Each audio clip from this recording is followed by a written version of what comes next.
மீண்டும் உங்கள் எல்லாருக்கும் இயேசுவின் நாமத்திலே உங்களுடைய அன்பின் வாழ்த்துக்கள். दोबारा एक और बार हम यीशु मसीह के नाम से प्रेम से बधाई देते हैं. தொடர்ந்து இந்த வீடியோ மூலமாய் உங்களை சந்திப்பதிலே நாங்கள் பெரும் மகிழ்ச்சி அடைகிறோம். आगे भी इस वीडियो के द्वारा आपसे मिलने के लिए हम बहुत खुश होते हैं. தொடர்ந்து ஜெபிக்கிறோம். आपके लिए हम प्रार्थना करते आ रहे हैं. நல்ல சுகமாகவும் நீங்கள் மகிழ்ச்சியாய் காணப்பட வேண்டும். आप हमेशा अच्छे स्वास्थ्य के साथ और खुशी और मगन के साथ दिखाई देना. हम सभी प्रार्थना करेंगे. பரலோகத்தின் பிதாவே, உம்முடைய அன்பு இரக்கத்துக்காக உமக்கு ஸ்தோத்திரம். हमारे स्वर्गीय अच्छे पिता, आपके प्रेम दया के लिए हम धन्यवाद देते हैं. காலை ஆண்டவரே ஆராதனைக்காக இந்த ஆண்டவரே ஜெப நேரத்துக்காக உமக்கு ஸ்தோத்திரம். इस सुबह की आराधना के लिए, इस प्रार्थना के समय के लिए हम आपको स्तुति करते हैं. இந்த வீடியோ மூலமாய் உம்முடைய பிள்ளைகள் உம்முடைய குடும்பங்களிலே வீடுகளிலே நாங்கள் கடந்து வரவும், உம்முடைய வார்த்தைகளை பிரசங்கிக்கவும், உம்முடைய பிள்ளைகளுக்காக ஜெபிக்கவும் தேவன் தந்த அந்த நல்ல வாய்ப்புக்காக உமக்கு ஸ்தோத்திரம். परमेश्वर इस वीडियो के द्वारा आपके बच्चों के घर पे हम जाने के लिए और प्रार्थना करने के लिए और ये संदेश को उनसे बांटने के लिए हमें एक मौका दिया, उसके लिए हम धन्यवाद देते हैं. பாடுகிற பாடல் ஒவ்வொருவருக்கும் ஆறுதலும் ஆசீர்வாதமாய் இருக்கட்டும்.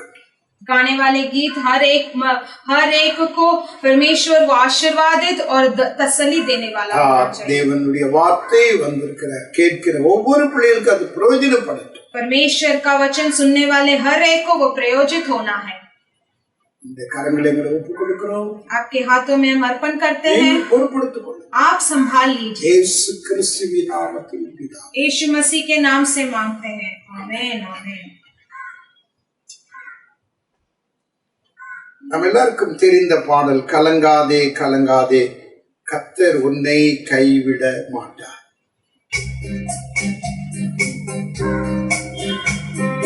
கலங்காதே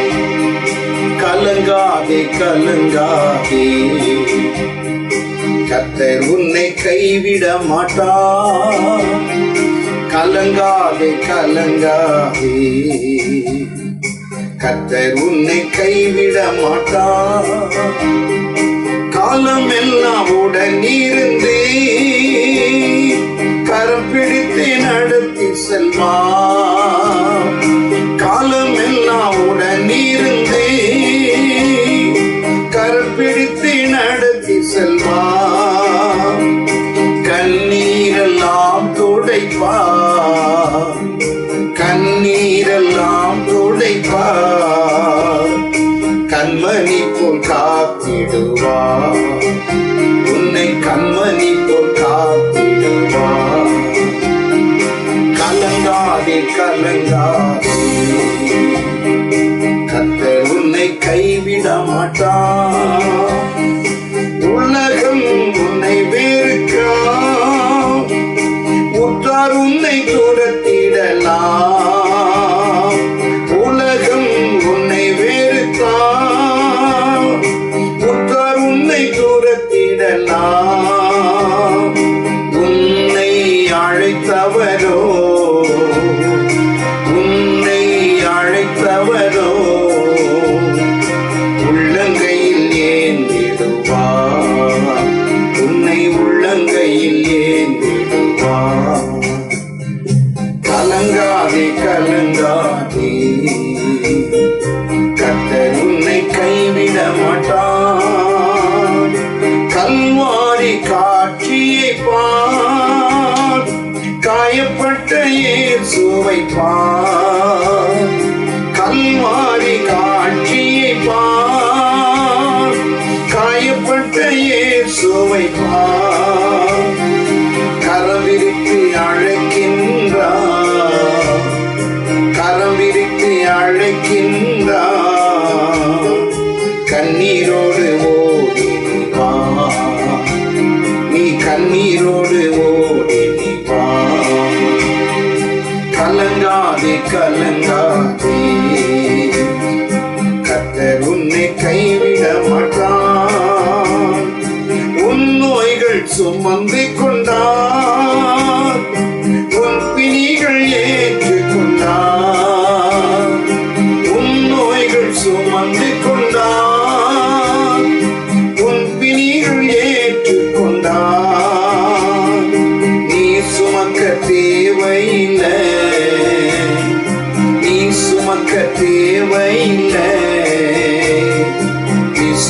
விசுவாசியாது போதும், நீ விசுவாசியாது போதும்.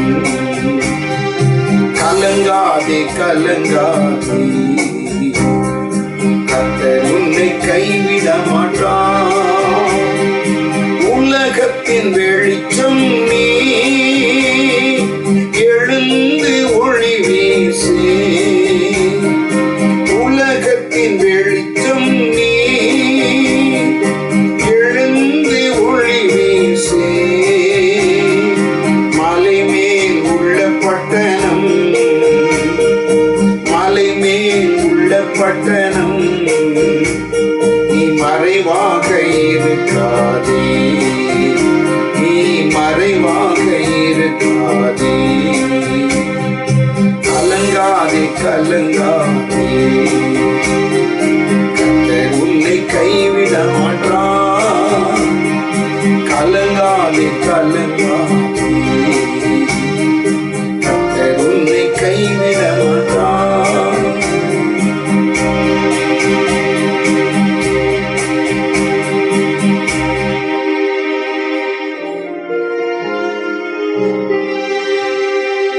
கலங்காதே மனமே, திகையாது மனமே, கண்மலையாம் கிறிஸ்து காத்திடுவார் தினமே.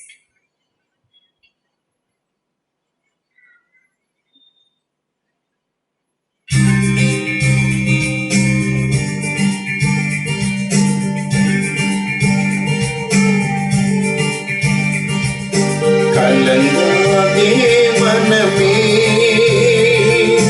திகையாதே மனமே, கலங்காதே மனமே, திகையாதே மனமே. கண்மலையாம் கிறிஸ்து காத்திடுவார் தினமே. கண்மலையாம் கிறிஸ்து காத்திடுவார் தினமே. கலங்காதே மனமே, திகையாதே மனமே, கலங்காதே மனமே,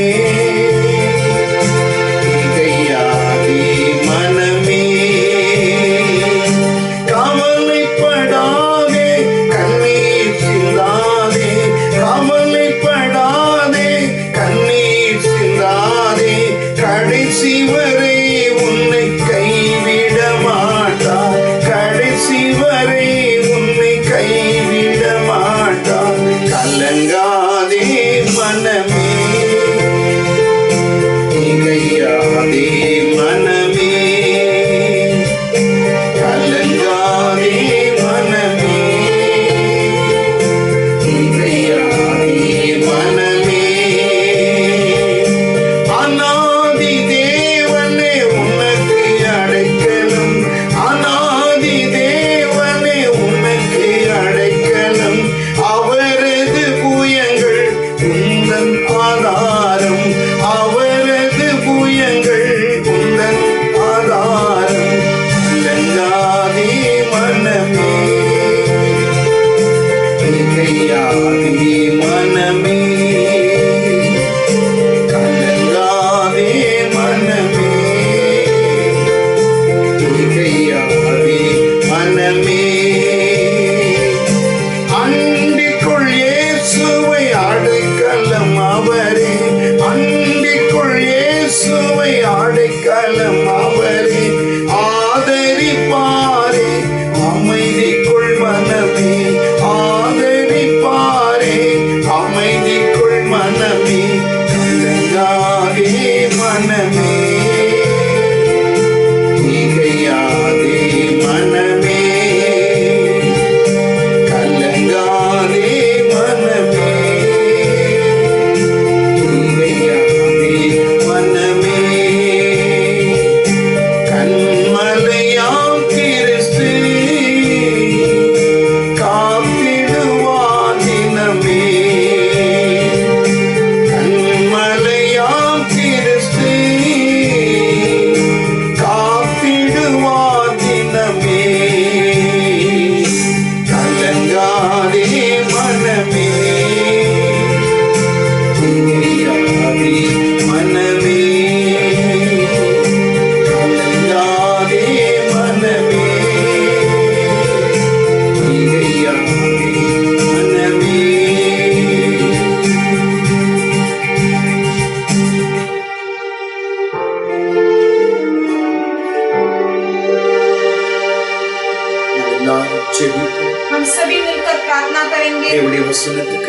நேராக நாம் செல்லுவோம். हम परमेश्वर की वचन की ओर जाएंगे।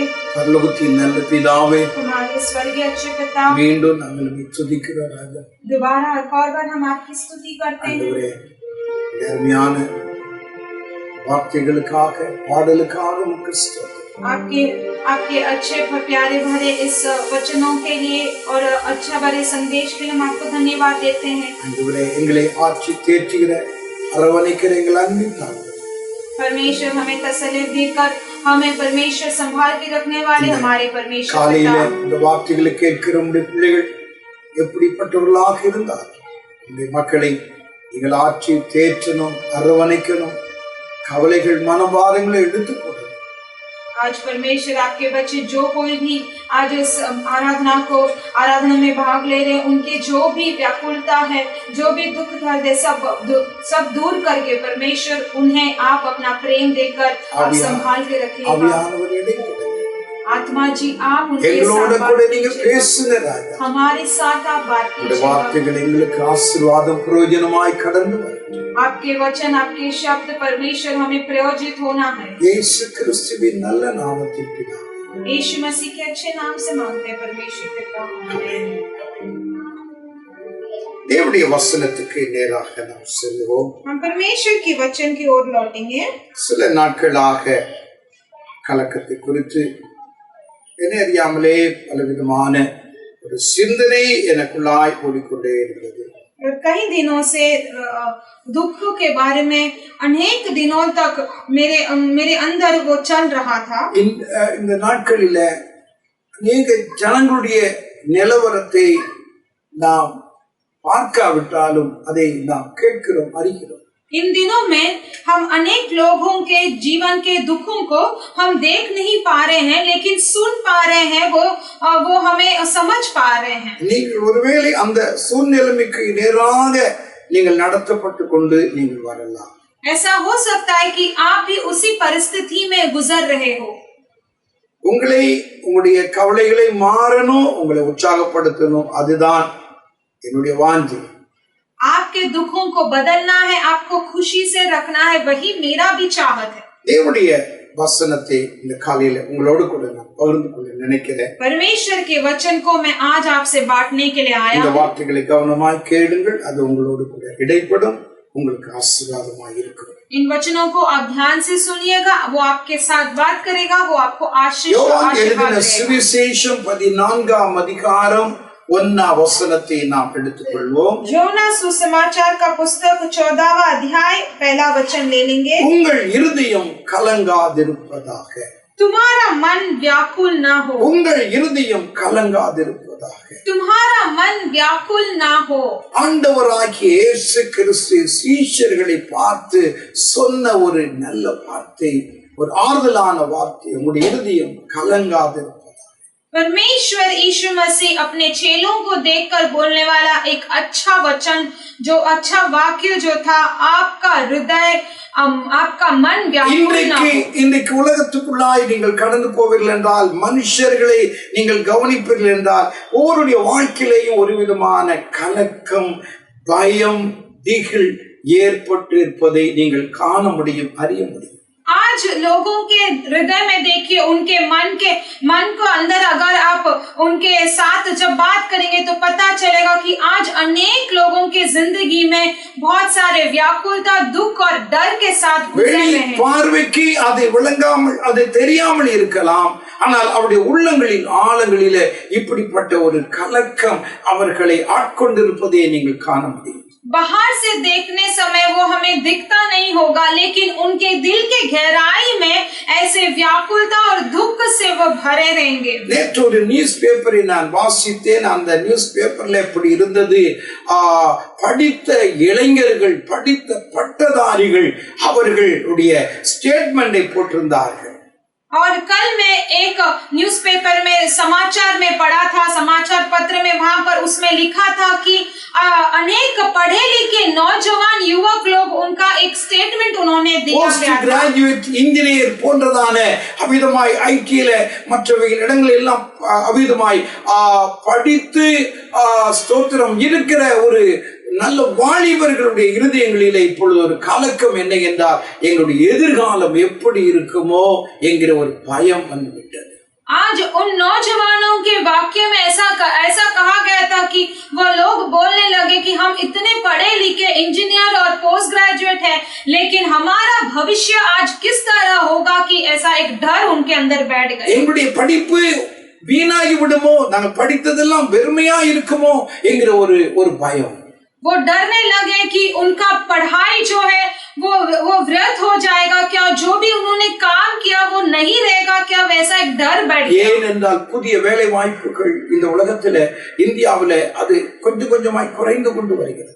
क्योंकि आज के भारत देश में आज के समय में नए कामों के लिए बहुत कम होते जा रहा है. वो படிப்பு அமிதமாய் சோத்திரம் படித்ததெல்லாம் வேஸ்ட் என்று சொல்லக்கூடிய அளவுக்கு இன்றைக்கு ஒவ்வொரு வாலிபருடைய இருதயங்களிலே அப்படிப்பட்ட ஒரு கலக்கமும் பயமும் எழும்பி இருக்கிறது. आज नौजवानों के मन में एक डर बैठ गया कि सब जो भी उन्होंने पढ़ा लिखा है सब कुछ व्यर्थ हो गया, क्योंकि आज के इस समय को देखते இந்த வார்த்தைகளை கேட்கிற உங்களுடைய இருதயத்திலேயும் ஏதோ வகையான ஒரு கலக்கம் பயம் இருந்திருக்கலாம். इन वचनों को सुनने वाले, इन वाक्यों को सुनने वाले आपके लोगों के दिल में भी ऐसा कुछ तो व्याकुलता என்னை தொட்டதினாலே தான் இந்த காலையிலே உங்களோடு கூட இந்த வார்த்தைகளை கொண்டு நான் பேசுகிறேன். ये वचन मुझे छुआ, इसीलिए मैं आज आपसे साथ சிலருக்காயிலும் இந்த வார்த்தைகள் ஆசீர்வாதமாய் வர வேண்டும் என்கிற ஒரு எண்ணத்தோடு தான் உங்களோடு நான் பகிர்ந்து கொள்கிறேன். कहीं लोगों को ये वचन आशीर्वादित होना है करके मैं आपसे ये बांटने आया. ஆந்திராவிலே சமீபத்திலே ஒரு சம்பவம் ஆனது. आंध्रा में थोड़े दिन पहले एक संभव हुआ. ஒரு வயது முதிர்ந்ததான ஒரு குடும்பத்திலே இருந்த ஒரு வயது முதிர்ந்த தாய் கொரோனாவிலே மடிந்து போனார்கள். एक बुजुर्ग माँ जो है, एक परिवार की बुजुर्ग माँ, वो कोरोना की वजह से उनका मृत्यु हो चुका था. சோத்ரம். அவருடைய பிள்ளைகள் இருவர், அவருடைய பையன், அவருடைய மருமகள், வேற யாரும் இல்ல. இந்த அவர்களை டெஸ்ட் பண்ணும்போது அவர்களுக்கு கொரோனா இருப்பதை அவ்விதமாய் அந்த ரிசல்ட் வந்தது. அவர்கள் இருவரையும் எடுத்துக்கொண்டு போய் ஆஸ்பத்திரியில வைத்தார்கள். और उसके वजह से उनके बेटे और उनकी बहू को भी टेस्ट किया गया और उन्हें कोरोना पॉजिटिव हो गया और उन्हें भी लेकर अस्पताल में एडमिट कर दिया गया. 14 நாட்கள் ஆஸ்பத்திரியில் இருந்து சுகமாகி வீட்டுக்கு வந்தார்கள். ஆனால் அவருடைய சொந்த பந்தங்கள் சுற்றிலும் இருக்கிற அவருடைய வீடுகளில் சுற்றிலும் இருக்கிறவர்கள் அவர்களை ஏற்றுக்கொள்ளவில்லை, அவருடைய வீட்டுக்குள்ளாக நுழைய அனுமதிக்கவில்லை. फिर 14 दिन के बाद जब वो ठीक होकर अपने घर लौटे तो उनके रिश्ते नाते, उनके आजू बाजू के सब लोग उन्हें घर पे नहीं ले लिया. நீங்கள் இங்க இருக்க கூடாது, வேற எங்கேயாவது போய் தங்குங்க. उनसे कहा गया कि आप ये घर में नहीं रह सकते, आप कहीं और चले जाओ. எங்களுக்கு வந்து வரும் என்றால் நாங்கள் எல்லாரும் அடிந்து போவோம். और वो कहने लगे कि अगर आपका जो बीमारी हमें आ गया तो हम सब मर जाएंगे. இந்த வீடு சொந்த வீடு. ये उनका खुद का घर है. அது மாடி கட்டடம். और उनका एक और इनका ऊपर और नीचे का कमरा है. வசதியா இருக்கிறவர்கள். ऐसा एक बड़ा सा एक बंगला टाइप है. ஆனால் அவர்களை அவருடைய சொந்த பந்தங்கள் சுற்றில் இருக்கிறவர்கள் வீட்டுக்குள்ளாக நுழைய அனுமதிக்கவில்லை. लेकिन उनके रिश्तेदार, उनके आजू बाजू लोग उन्हें घर के अंदर नहीं ले रहे थे. கணவன் மனைவிக்கு எப்படி வாழ்வது, எங்கே போவது, வீட்டை விட்டு நாம் எங்கே செல்வது? उनके वो दो पति पत्नी को पता नहीं चला कि कहाँ जाना है, किधर लेकर अपना दिन गुजारना है. கலக்கம் அவருடைய உள்ளத்தில் வந்தது. एक बड़ा मन, एक बड़ा व्याकुलता उनके दिल में है. இருவர் ஒரு முடிவு எடுத்தார்கள். फिर दोनों ने एक अंतिम ये ठहराया. ஓ அவிதமாய் விறுவிறுன்று அவிதமாய் தங்களுடைய மேல் மாடிக்கு ஏறினார்கள். அங்கிருந்து இருவருமாய் கீழே குதித்து தற்கொலை செய்து மடிந்து போனார். फिर जल्दी से अपने घर के अंदर गए और पहले मंजिले पर जाके वो खड़े हो गए और वहां से कूद कर उन्होंने खुदकुशी कर ली. ये कलक्कम. क्यों? कारण क्या है? व्याकुलता. நாங்கள் எப்படி வாழ்வது? हम अभी कैसे जीने वाले हैं? எங்களை சுற்றில் இருக்கிறவர்கள் ஏற்றுக்கொள்ள முடியவில்லை. क्योंकि हमारे आजू बाजू के लोग हमें स्वीकार नहीं कर रहे हैं. என்கிற ஒரு பயம் அவர்களுக்குள்ளாக ஏற்படும் பொழுது, ஒரு கலக்கம் ஏற்படும் பொழுது அவருடைய முடிவு என்னானது? தற்கொலை செய்து அவர்கள் மடிந்தார்கள். ஒன்றுமே இல்லை அவருடைய சாவதற்கு. ऐसे व्याकुलता जब उनके मन के अंदर छा गया तो उन्होंने क्या किया, वे खुदकुशी करके मर गए। वो कुछ भी कारण, इतना बड़ा कारण भी नहीं था उनके मृत्यु के। எத்தனை பேர் அப்படி இருக்கிறார்? ऐसे अनेक लोग, कितने लोग ऐसे எத்தனை பேருடைய வாழ்க்கையிலே இப்படிப்பட்டதான ஒரு கவலை, ஒரு கலக்கம் இன்றைக்கு அவிதமாய் இன்றைக்கு அவர்களை தொற்றி கொண்டிருக்கிறது, அவர்களை மேற்கொண்டிருக்கிறது। ऐसे कि कई सारे लोगों के जीवन में इन समय पर वैसा व्याकुलता छा गया है, दुख से उनका मन बोझ हो गया। ஆண்டவருடைய வார்த்தை நம்மை ஆறுதல்படுத்தட்டும்। परमेश्वर का वचन हमें तसल्ली देने உங்கள் இருதயம் கலங்காதிருப்பதாக। आपका मन व्याकुल ना हो। உங்களுடைய இருதயம் கலங்காதிருப்பதாக। आपका मन, तुम्हारा मन व्याकुल ना हो। சீஷர்களை பார்த்து ஆண்டவராகிய கர்த்தர் அன்றைக்கு சொன்னார், உங்களுடைய இருதயம் கலங்காதிருப்பதாக। उन दिनों में परमेश्वर ने चेलों को देखकर कहा कि तुम्हारा मन व्याकुल ना हो। தன்னோடு கூட இருந்த சீஷர்களை விட்டு ஆண்டவராகிய இயேசு அவர் பரலோகத்திற்கு போக போகிறார்।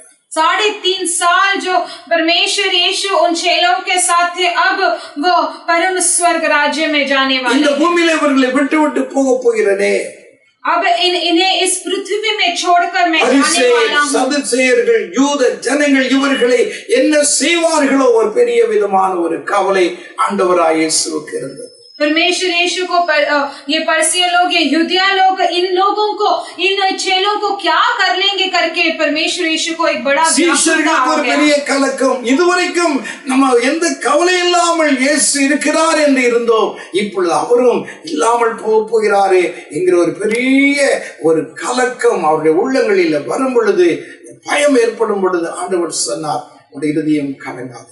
अब इन चेलों को भी जब एक बहुत बड़ा दुख आ गया कि अब तक जो यीशु हमारे साथ थे अब नहीं रहने वाले हैं करके, ऐसा एक डर और एक व्याकुलता बैठ गया, तब परमेश्वर ने कहा कि तुम्हारा मन व्याकुल ना हो।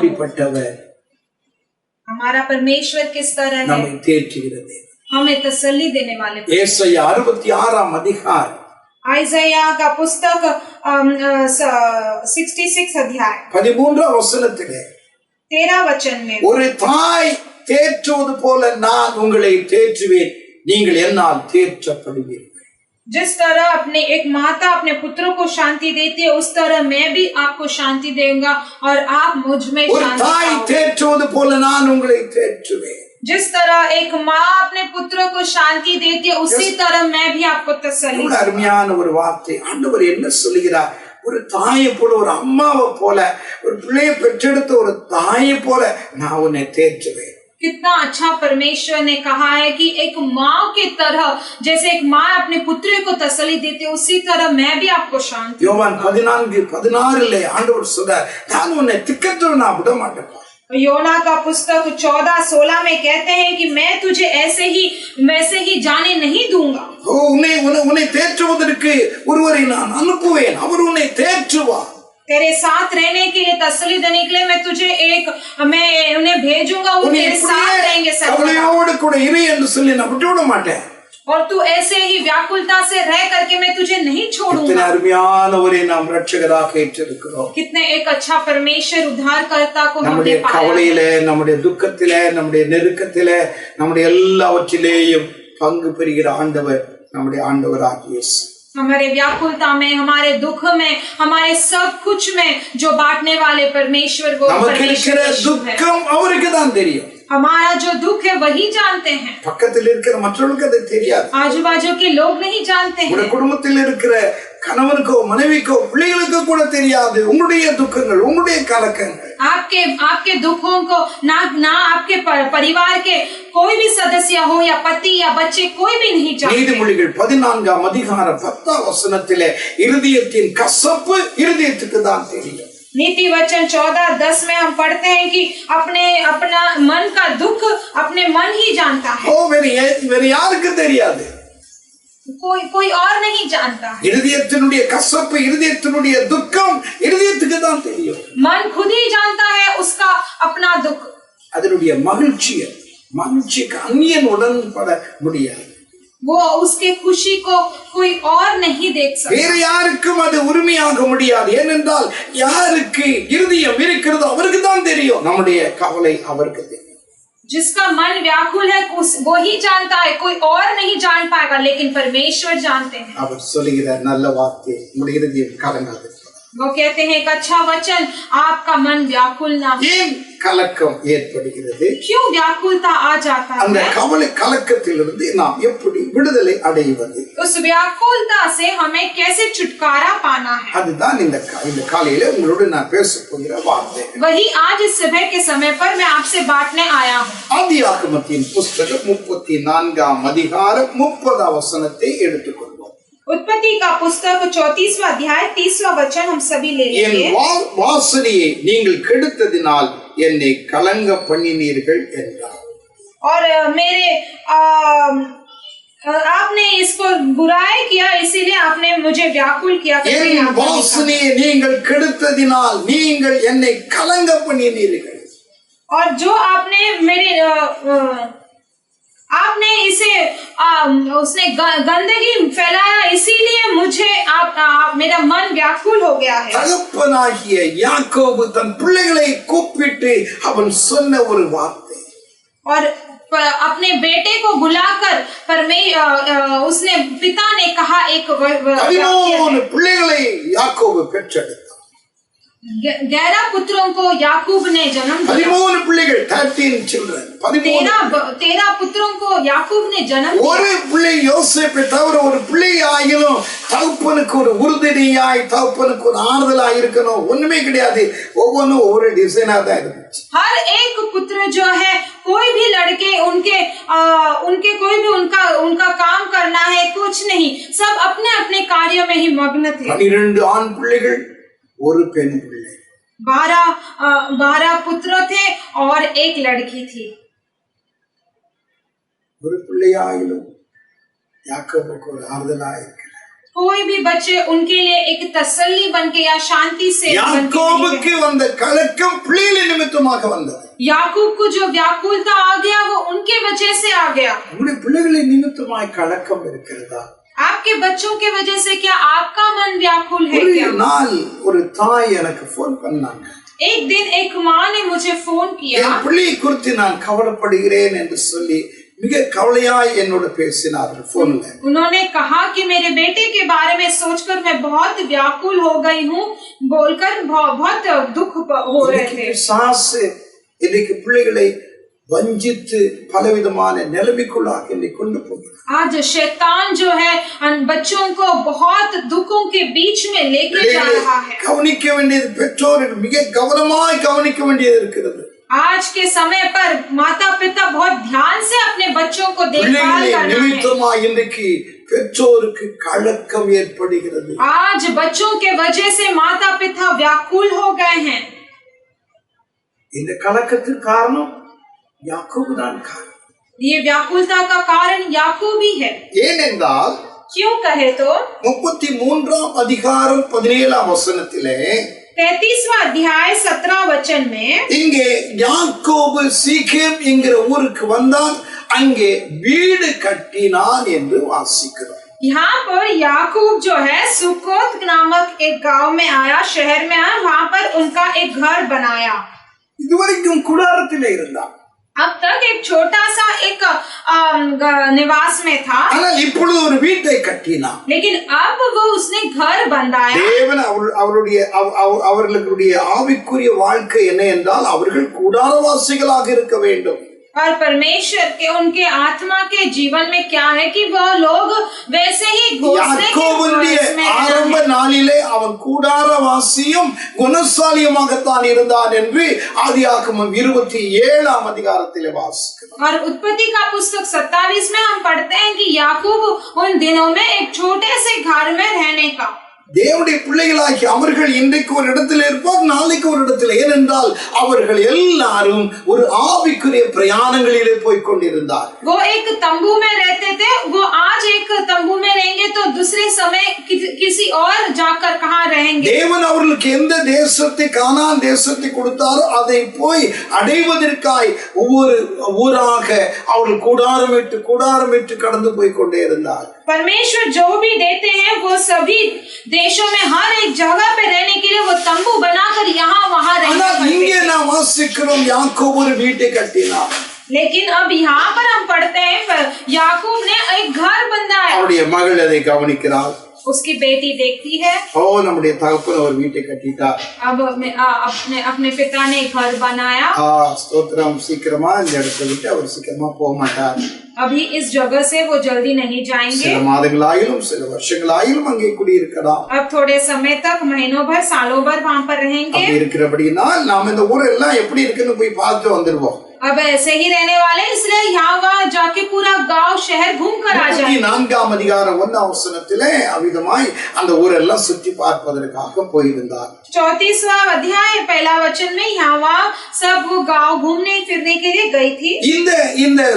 இந்த பெண்ணோடு, இந்த தீனா, அவருடைய பெயர் தீனா, அவளோடு கூட பிறந்தவர்கள் 4 ஆண் மக்கள். और ये लड़की का नाम जो था दीना है, उनके साथ जो जन्म हुए उनके भाई लोग 4 யாக்கோபை கூப்பிட்டு அவருடைய அண்ணன்மார்களை கூப்பிட்டு, இங்க வா, உன்னுடைய தங்கை இப்படி போறா, நீங்க அறியாத ஒரு இடம், இங்க கூட போங்க அப்படின்னு அனுப்பி இருக்கலாம். யாக்கோபு அதை செய்யல. याकूब ने ऐसा नहीं कहा कि इधर आओ, अपने बेटों को नहीं कहा कि इधर आओ और जाके बहन के साथ चले जाओ। याकूब ने वैसे தன்னுடைய மகளை குறித்து ஒரு அக்கறையோடு கூட இருந்தான் என்று பைபிள் அங்கே சொல்லப்படல. अपने बेटी के बारे में कुछ फिक्र करते थे करके ऐसा शास्त्र में नहीं लिखा है। அவள் கடந்து போனால் அவருடைய வாழ்க்கை ஸ்தோத்திரம் சீரழிந்தது. துக்கத்தோடு கூட அழுது கொண்டு தன் வீட்டுக்கு வருகிறார். इसलिए वो चले गए, घूमने फिरने चले गए, उसका जीवन नष्ट हो गया और वो दुख के साथ घर पे लौट रही थी। உடனே அவிதமாய் ஸ்தோத்திரம் தகப்பன் மகனுடைய வாழ்க்கை இப்படி இருக்கிறதே என்கிற ஒரு கவலை அவனுக்குள் இருந்ததாக தெரியவில்லை. लेकिन फिर भी याकूब के मन में उसकी बेटी के लिए ऐसा एक फिक्र था कि ऐसा हो गया, वो व्याकुल भी नहीं था। அவனுடைய அந்த தேசத்தில் இருக்கிற ஒருவனை அழைத்து அவனுக்கு தன் மகளை கொடுக்க வேண்டும் என்று ஸ்தோத்திரம் விரும்பி நான் இருந்தான ஒழிய அதை குறித்த ஒரு மகளுடைய நிலைமை அப்படி ஆனதே என்கிற ஒரு கவலை அவனுக்குள்ள இல்லை. उस देश के एक लड़के को ही अपनी लड़की से विवाह करना है करके वो सोच था, मगर ऐसा कुछ भी नहीं था कि वो बेटी का जीवन नष्ट करके एक व्याकुल नहीं था। அவருடைய சகோதரனாகிய சிமியோனும் லேவியும் தகப்பன் செய்கிற காரியங்கள் அவர்களுக்கு விருப்பம் இல்லை. ஊருக்குள்ள கடந்து போனாங்க, எல்லாரையும் ஆண் மக்கள் எல்லாரையும் கொன்று குவித்து விட்டு வந்தார். और लेकिन उनके 2 बेटे सिमियोन और लेवी को ये बर्दाश्त नहीं हुआ और गए गांव में गए और उन गांव के सारे लड़कों को उन्होंने मार डाला। அப்படி போய்விட்டு வரும்பொழுதுதான் இந்த வார்த்தையை அவர் சொல்கிறார், என் வாசனை நீங்கள் கெடுத்ததினால் நீங்கள் என்னை கலங்க பண்ணினீர்கள். और तभी जाकर आते समय उन्होंने ये वचन कहा कि आपने मेरे सुगंध को नष्ट किया, इसीलिए मेरा मन व्याकुल हो गया। மகளுடைய நிலைமை இப்படி ஆனதே என்கிற கவலையை விட கலக்கத்தை விட பிள்ளைகள் செய்ததான தவறுதான் அன்மக்கள் செய்தது கலங்கப்படுத்திட்டீங்க என்கிற ஒரு கவலை யாக்கோபுடைய உள்ளத்திலே இருந்தது. और याकूब का मन में इन लोगों ने जो किया है, उनके बेटों ने जो किया वैसा एक व्याकुलता नहीं था, लेकिन उन्होंने जो गलत किया है वही उसके मन में वो चिंता छाने लगा। உங்களுடைய வாழ்க்கையில உங்களுடைய பிள்ளைகளை எப்படி வளர்க்கறீங்க? आपके जीवन में आप अपने बच्चों को किस तरह पाल रहे हैं? தகப்பனுடைய இருதயத்திலே ஒரு பெரிய கலக்கம்.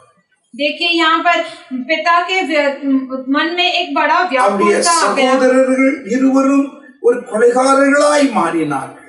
और उनके दोनों बेटों ने एक खूनी बन गए हैं। மகனுடைய வாழ்க்கையோ அந்த அந்நிய தேசத்திலே சீரழிந்து விட்டது. बेटी का जीवन उस अन्य देश में ऐसा नष्ट हो गया है। எவ்வளவு பயங்கரமான ஒரு நிலை! कितना एक भयानक सा एक स्थिति आ गया। அந்த பிள்ளைகளை சரியாய் வளர்க்க தவறிவிட்டார்.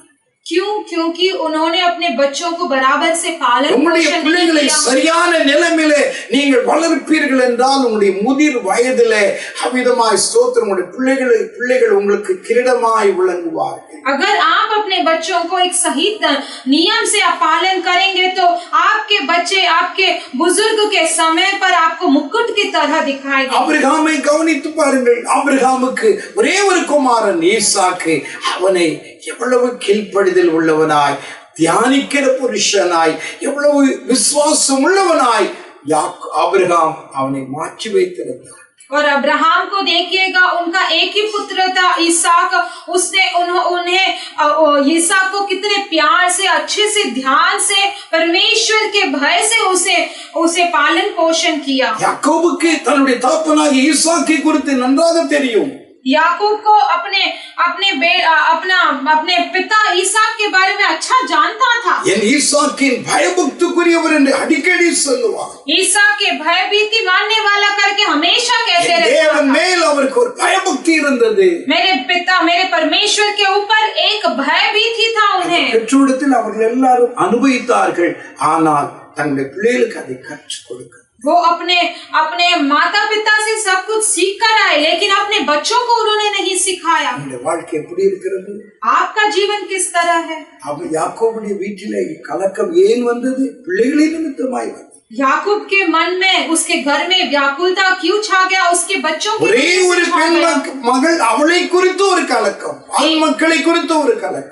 एक ही इकलौती लड़की, उसके बारे में एक व्याकुल था, और 2 लड़के लोग, उनके बारे में सोचकर एक व्याकुल था। காலையில நம்முடைய பிள்ளைகளை குறித்த ஒரு கலக்கம் இருக்கிறதா? தெய்வ சமூகத்தில் வைத்து செவி. इस सुबह के समय पर अगर आपके दिल में भी बच्चों के वजह से आपको एक व्याकुलता है क्या?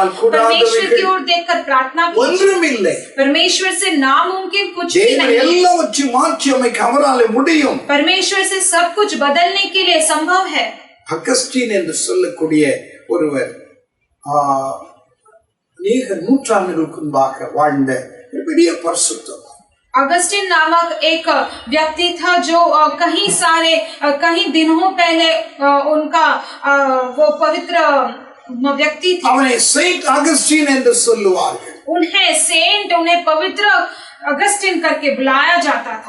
அவன் உண்மையாகவே ஒரு பெரிய பரிசுத்தவனாக ஒரு காலத்திலே வாழ்ந்து கர்த்தருக்குள்ளாய் கடந்து போன தெய்வ மனுஷன். वो एक सच्चे, एक संत व्यक्ति ही थे जो परमेश्वर पे அவனுடைய வாழ்க்கையை நீங்கள் கவனிப்பீர்கள் என்றால், அவன் ஒரு திருடன், ஒரு குடிகாரன், அமிதமாய் வீட்டுல தாய்க்கு கீழ்ப்படியாத ஒரு பையனாக இருந்தான். लेकिन अगर उनके जीवन को देखेंगे तो उनका जीवन में वो शराबी थे, अपने माँ का कभी भी उनका आज्ञा का पालन नहीं करते थे, और यहाँ वहाँ घूमने विधவை, ஆனால் அந்த தாய்க்கு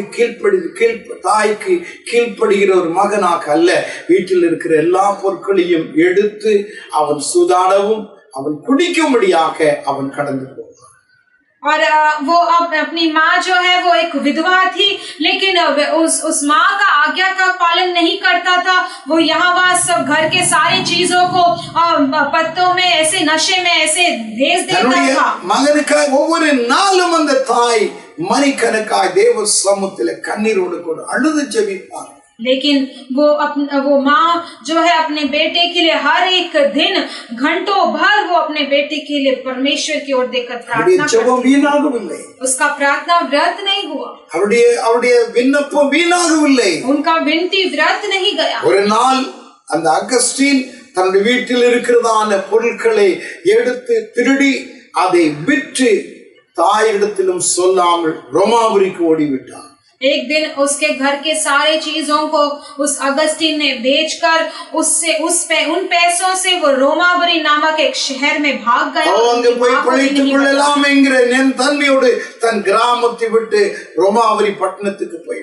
अपने गांव को छोड़कर वहां जाके मैं निवास करूंगा करके वो रोमाबुरी नामक शहर में அந்த ரோமாபுரியிலே அவிதமா யாரு சொந்த பந்தம் கிடையாது.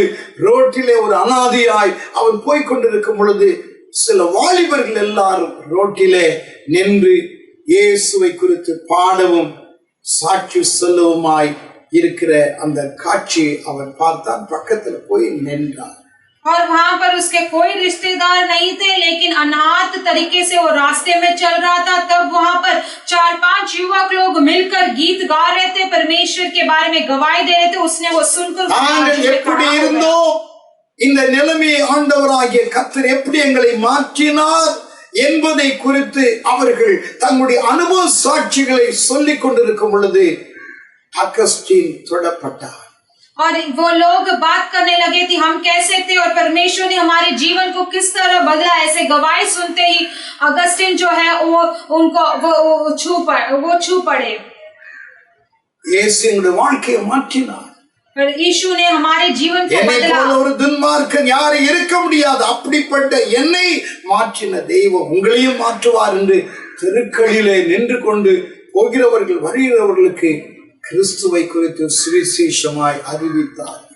और वो युवक लोग यीशु ने हमें बदला है और हमें इतने दुख में नशे में थे, परमेश्वर ने हमारे जीवन को बदला करके ऐसे सुसमाचार पूरे रास्ते पर बता रहे थे। अगस्टीने தொட்டது அந்த ரோட்லே அவர் ரட்சிக்கப்பட்டார். और वो शब्द जो है अगस्टिन को छू पड़ा और वहीं पर वो उद्धार पाया। பெரிய ஒரு துன்மார்க்கன் நான் அறியாமல் இருந்தேனே, இயேசுவே என்னை மன்னியும் என்று அந்த ரோட்லே தாமே கண்ணீர் விட்டு கதறி அழுது ஜெபிக்க கர்த்தர் அவரை ரட்சித்தார்.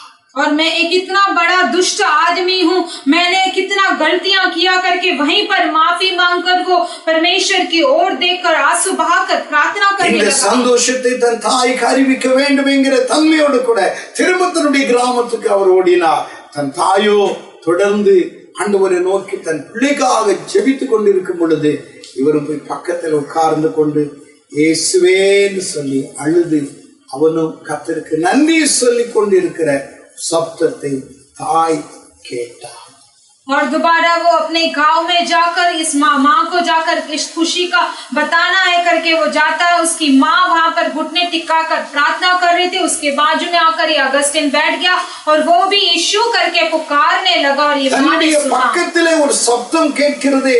கண் விழித்து பார்த்தால் மகன் கண்ணீர் விட்டு அழுது கொண்டு ஆண்டவரை நோக்கி அழுது ஜெபித்து தேவனை துதித்துக் கொண்டிருப்பதை காணும் பொழுது தாய்க்கு சொல்ல முடியாத சந்தோஷம்.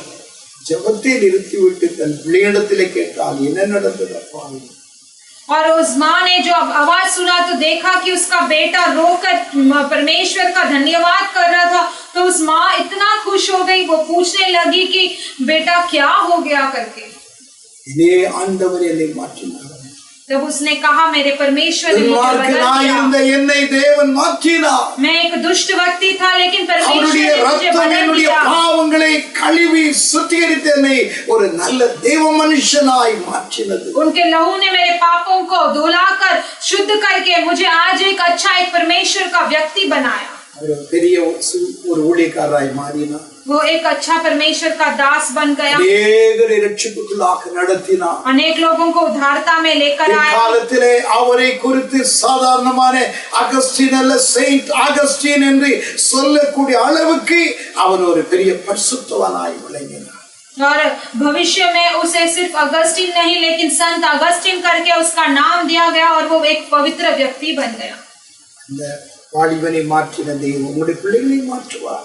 उस नौजवान को बदले परमेश्वर आज आपको भी आपके बच्चों को भी बदले। உங்களுக்கு கலக்கம் இருக்கிறதா? आपके बच्चों की वजह से आपका मन व्याकुल है क्या? ஒவ்வொரு நாளும் அவர்களுக்காக ஜெபிக்க தவறாதே. हर एक दिन उनके लिए प्रार्थना करने के लिए न भूलना। வேதம் சொல்கிறது எரேமியா 49 அதிகாரம் 11 வசனத்திலே உன் பிள்ளைகளை என்னிடத்திலே ஒப்புவி நான் அவர்களை காப்பாற்றுவேன்.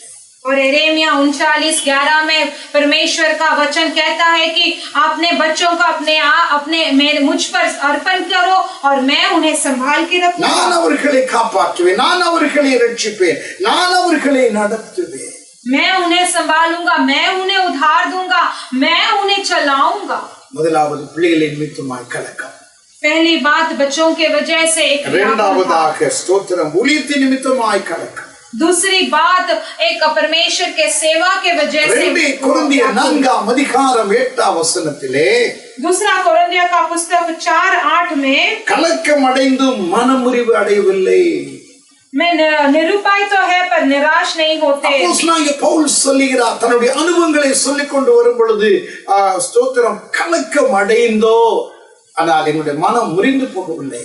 प्रेरित पौलुस जब अपना अनुभव को कहते आ रहा था वो कहता है कि निरुपाय तो है पर निराश नहीं होते। பவுலுடைய வாழ்க்கையில் अनेक கலக்கங்கள் ஊழியத்தின் நிமித்தமாய் ஏற்பட்டது. पौलुस के जीवन में अनेक सारे व्याकुल था, उसे इस परमेश्वर की सेवा में ஒரே ஒரு சம்பவத்தை நான் சொல்லி கடந்து போகிறேன். एक ही संभव को मैं बोलकर आगे जा रहा हूँ। அப்போஸ்தலர் 21 அதிகாரத்தை எடுத்துக்கொள்ளுங்கள். और प्रेरित का पुस्तक 21 अध्याय ले लीजिए।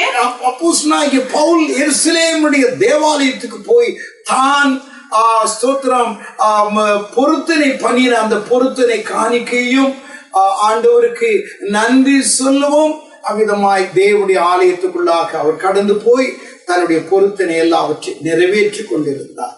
और प्रेरित पौलुस वो अपने यीशु के भवन में जाके अपना जो भी दान को वो देना चाहता था और वहां पर इंतजार कर रहा था, वो देने के लिए तैयार हो போகிற இடங்களில் எல்லாம் ஒரு கூட்ட யூத ஜனங்கள் பின்பாகவே போவார்கள்। அவன் என்ன செய்கிறான், எங்க போகிறான், எப்படி அவனை கவிழ்க்கலாம், இதுதான் அவனுடைய நோக்கம்। और जहाँ कहीं भी जाता था एक झुंड युद्धा लोग जो है हमेशा उसके पीछे हो लेते थे ताकि उन्हें कहां पर उसे फंसाना है, उसे गिराना है, वो सोचते थे। தேவனுடைய ஆலயத்துக்குள்ள அப்போஸ்தலனாகிய பவுல் போன உடனே ஸ்தோத்திரம் அவர்கள் நினைத்தாங்க, இவன் கூட நிறைய புறஜாதிய வாலிபர்கள்லாம் கடைவீதியில நாங்க பார்த்தோம், அவர்களும் இந்த தேவாலயத்துக்குள்ளாய் போயிருக்கணும், பவுல் கூட்டிக் கொண்டு போயிருப்பான், ஆகையால் தேவாலயம் தீட்டுப்பட்டு விட்டது என்று சொல்லி ஒரு பெரிய குழப்பத்தை உருவாக்கிட்டார்। और ये लोग जो है वो जब ये पौलुस जो है भवन के अंदर जाता है तो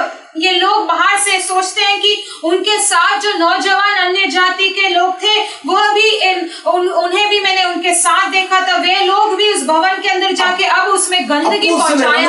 21 அதிகாரம் 30 வசனத்திலே நகரமே கலக்கமடைந்தது। और प्रेरित का पुस्तक 21:30 में हम पढ़ते हैं कि पूरा शहर बहुत गड़बड़ हो गया। यरूशलेम सिटी कलंगिருச்சு। अब पूरा यरूशलेम का उस शहर ही पूरा सब कोलाहल मच गया, सारे और सारा जगह पे कोलाहल मच गया। எல்லாரும் பயந்து நடுங்கிக் கொண்டு இங்கு அங்கு போய் கொண்டிருக்கிறார்கள்। ஒரு கூட்ட ஜனங்கள் அமிதமாய் பவுலை உள்ளே இருந்து தேவாலயத்திலிருந்து வெளியே இழுத்து கொண்டு வந்தார்கள்। सब लोग वहां पर घबरा गए और डर गए और उसे एक झुंड लोग पौलुस को उस भवन से बाहर खींच மூடினார்கள்। तुरंत परमेश्वर के उस मंदिर को बंद कर दिया। பவுலை அவிதமாய் ஜனங்கள் போகிற வரையில் எல்லாரும் அடித்தார்கள்। उस पौलुस को आने वाले जाने वाले सारे लोग मारने लगे। என்ன நடந்தது?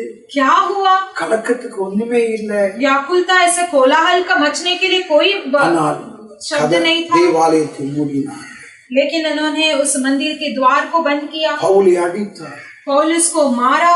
எல்லா பிசாசுடைய வேலை பவுலை அமிதமாய் அசிங்கப்படுத்த வேண்டும், பவுலை வெட்கப்படுத்த வேண்டும், இனி பவுல் தேவாலயத்துக்குள் நுழைந்து விடக்கூடாது। सब शैतान का काम था और पौलुस को मारना है, उसे लज्जित करना है, उसे अनादर करना है, वही उन लोगों का मकसद था। கதவை பூட்டி விட்டார், सारे द्वार को बंद कर दिया गया।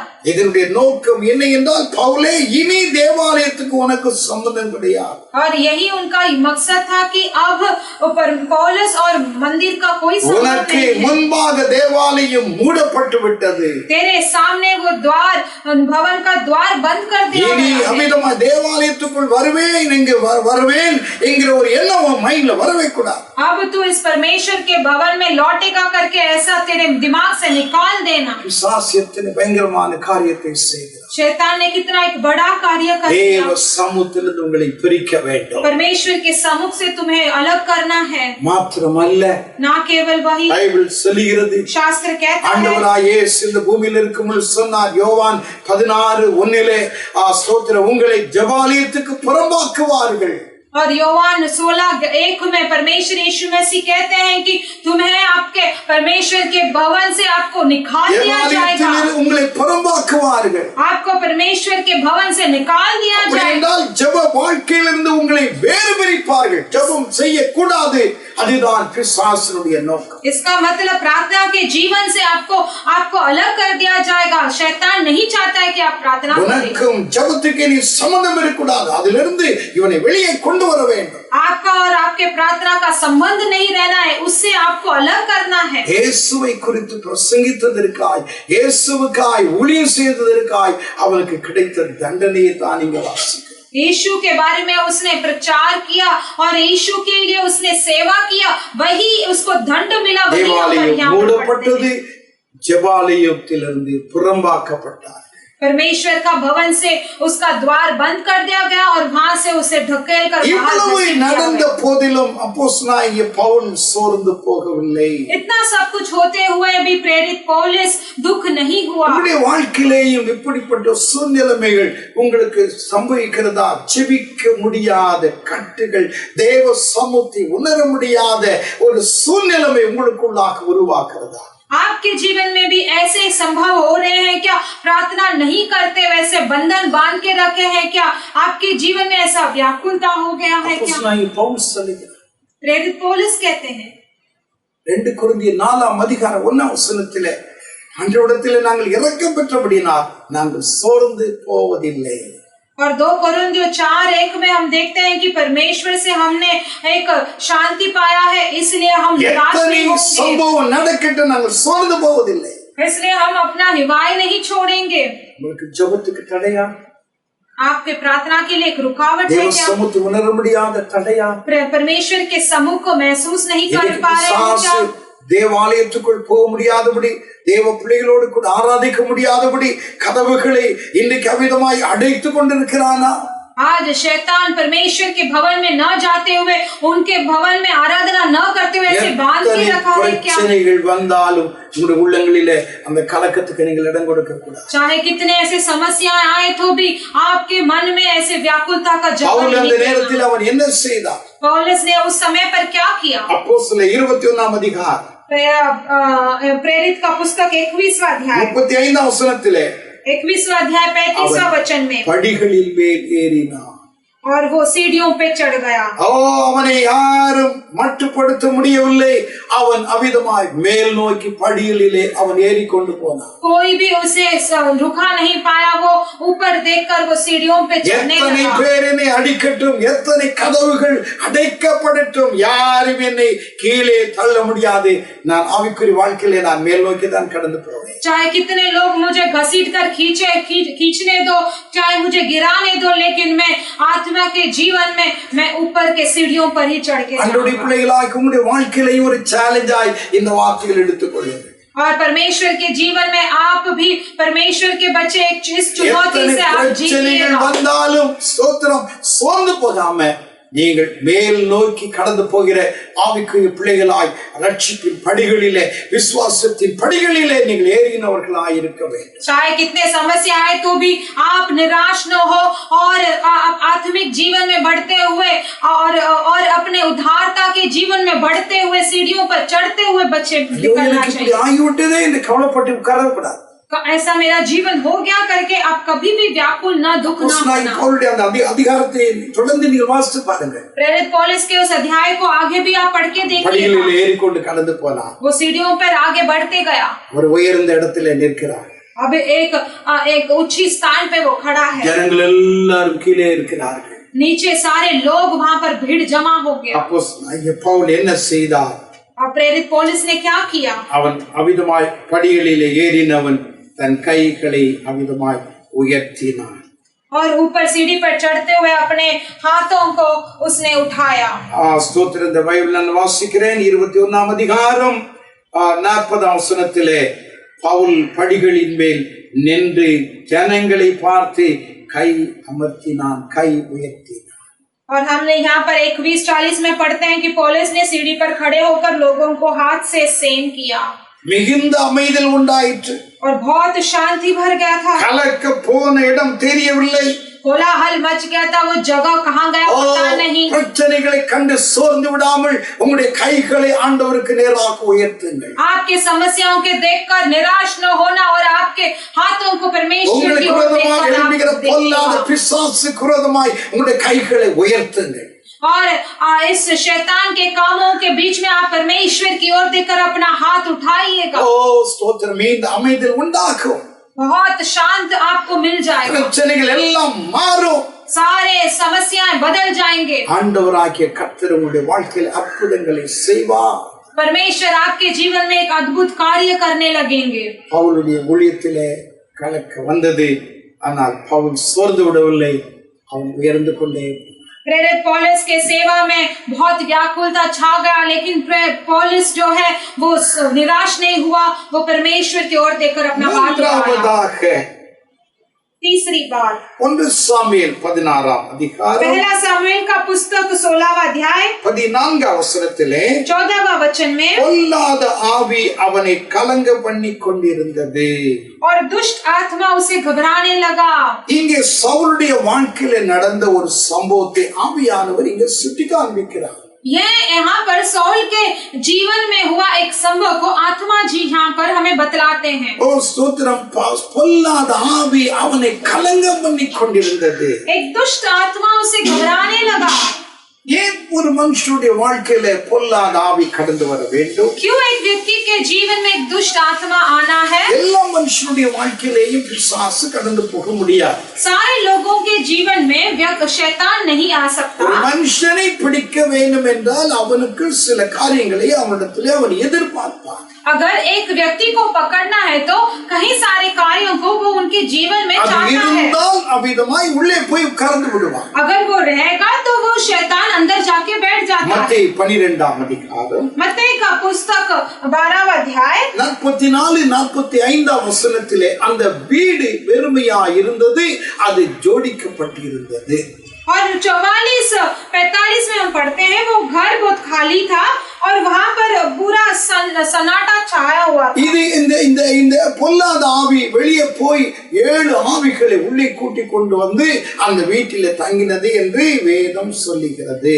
और ये जो दुष्ट आत्मा बाहर निकलकर वो 7 आत्माओं को लेकर उस घर में चला गया. இயேசு கிறிஸ்து ஒரு மனுஷனுடைய வாழ்க்கையிலே இல்லாமல் அவருடைய வீடு இயேசு இல்லாத ஒரு வாழ்க்கையாக இருக்கும் என்றால் பிசாசு கட்டாயம் அவருடைய வாழ்க்கையிலே குடிக்கொள்ளுவார். अगर एक मनुष्य के जीवन में यीशु मसीह के लिए जगह नहीं होता तो शैतान उन सारे दुष्ट आत्माओं के साथ उनके दिल में उनके जीवन में आ जाएगा.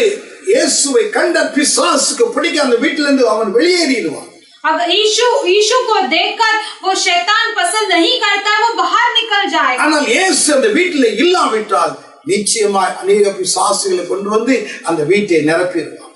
लेकिन अगर यीशु उस घर में नहीं है तो वो निश्चय वो शैतान अनेक दुष्ट आत्माओं को लेकर उस घर को भर देगा. ஆக்கியார்த்தன் ஆண்டவராய் கர்த்தர் சொன்னார், மகனே உன் இருதயத்தை எனக்கு தாய் என்று சொன்னார். इसलिए परमेश्वर यीशु कहते हैं कि बेटा तेरा हृदय को मुझे देना. இருதயத்தில் ஆண்டவராய் கர்த்தர் அமிதமாய் ஆவியானவர் பரிசுத்த ஆவியானவராக நம்மத்தில் வாசம் பண்ண அவர் விரும்புகிறார். हमारे मन में हमारे हृदय में आत्मा जी पवित्र आत्मा के बनकर हमारे हृदय में निवास करना चाहते हैं. ஆண்டவராகிய கர்த்தர் நம்முடைய இருதயத்திலே வாசம் பண்ணினார், அது பரிசுத்த ஆவியின் ஆலயமாக மாற்றுவார். जब हमारे मन में पवित्र आत्मा परमेश्वर हमारे हृदय में जब निवास करेंगे वो एक पवित्र स्थान बन जाएगा. இயேசு இல்லாவிட்டால் சத்துரு உள்ளே வருகிறார். जब यीशु नहीं है तो शैतान अंदर आ जाता है. ஸ்தோத்திரம். இன்னொரு காரியம், और एक कार्य है, நம்முடைய ஆண்டவருக்கு பிரியமில்லாத சுபாவங்கள் நம்மிடத்தில் இருக்கும் என்றால் பிசாசு அதை அமிதமாய் ஸ்தோத்திரம் பற்றிக்கொண்டு உள்ளே ஒரு மனுஷனுடைய வாழ்க்கையில வருவார். अगर हमारे परमेश्वर को ना प्रिय जो एक स्वभाव हमारे अंदर होगा तो शैतान उसे पकड़कर अंदर आ जाएगा. 1 சாமுவேல் 18ஆம் அதிகாரம் पहला सामुएल का पुस्तक 18वां अध्याय 10ஆம் வசனத்திலே 10वां वचन में தேவனால் விடப்பட்ட பொல்லாத ஆவி அவன் மேல் வந்து இறங்கிற்று. और परमेश्वर की ओर से एक दुष्ट आत्मा साउल पर उतर गया. ஒரு நாளிலே அவன் அபிஷேகப்பட்டவன். एक दिन में वो अभिषेक पाया हुआ व्यक्ति ஒரு था. நாளிலே ஆண்டவராகிய கர்த்தர் தீர்க்கதரிசியாகிய சாமுவேலை கொண்டு தீர்க்கதரிசனம் சொல்லி அபிஷேகித்தார். एक समय पर भविष्यद्वक्ता सामुएल को लेकर उन्हें भविष्यवाणी सुनाया गया था. साउल को இப்பொழுது பரிசுத்த ஆவியானவருடைய உள்ளத்திலே அவருடைய சரீரத்திலே அவருடைய ஆத்மாவிலே இல்லை. लेकिन अभी पवित्र आत्मा उसके दिल में उसके शरीर में वो आत्मा नहीं था. அவனுக்குள் இப்பொழுது என்ன இருக்கிறது? பொறாமை, எரிச்சல், ஸ்தோத்திரம், மற்றவர்களை குறித்த ஒரு விரோதம் இப்போ அவன் உள்ளத்துல மைண்ட்ல எல்லாம் நிரப்பிட்டான். क्योंकि अभी उसके मन में जलन, घमंड और दूसरे लोगों के बारे में एक विरोध, एक दुश्मनी उसके मन को भर दिया गया, उस दिमाग को भर दिया. 1 சாமுவேல் 18ஆம் அதிகாரத்தை நீங்கள் வாசித்தால் அங்கே தாவீது கோலியாத்தை ஜெயித்து விட்டு அவன் வருகிறான். அந்த ஊர்ல இருக்கிற ஸ்திரீகள், பெண்கள் எல்லாரும் தாவீதை உயர்த்தி பாடுகிறார்கள். अब पहले सामुएल 8 अध्याय को आप पढ़ के देखेंगे तो दाऊद जो है गोलियत को जीत के आ रहा है, तो वहाँ के सारे स्त्रियां उन्हें बधाई देते हुए गीत गा रहे हैं। அவர்கள் அப்படி பாடும் பொழுது ஒரு கம்பேர் பண்ணி பாடினார்கள். தாவீது கொன்றது 10,000, சவுல் கொன்றது 1000 என்று அவ்விதமாய் ஸ்தோத்திரம் அவர்கள் பாடினார். तो वो स्त्रियों ने ऐसे गीत गाया कि उन्होंने फर्क देखकर अंतर करके गाया कि दाऊद ने 16,000 को मार डाला है और साउल ने 1000 को मारा है। இங்கே அந்த வார்த்தைகளை சவுல் கேட்கும் பொழுது அது அவனுக்கு ஒரு பெரிய எரிச்சலை கொண்டு வந்தது. और ये वचनों को साउल ने जब सुना तो उसके अंदर एक जलन आ गया था। இவன் சீக்கிரமாய் ராஜாவாகி விடுவானோ, उसको इसके अंदर एक डर बैठ गया कि ये शीघ्र ही राजा बन जाएगा क्या, என்னை விட்டு போய் விடுமோ, சவுலுடைய உள்ளத்தில் ஒரு எண்ணம். साउल के दिल में एक सोच आ गया कि क्या वो जल्दी ही राजा बन जाएगा। ஆகையால்தான் 1 சாமுவேல் 18:9 அந்த நாள் முதற்கொண்டு சவுல் தாவீதை காய்மாக்காரமாய் பார்த்தார். और इसलिए हम पढ़ते हैं 1 सामुएल 18:9 में, उस दिन से भविष्य में शाऊल दाऊद की ताक में लगा रहा।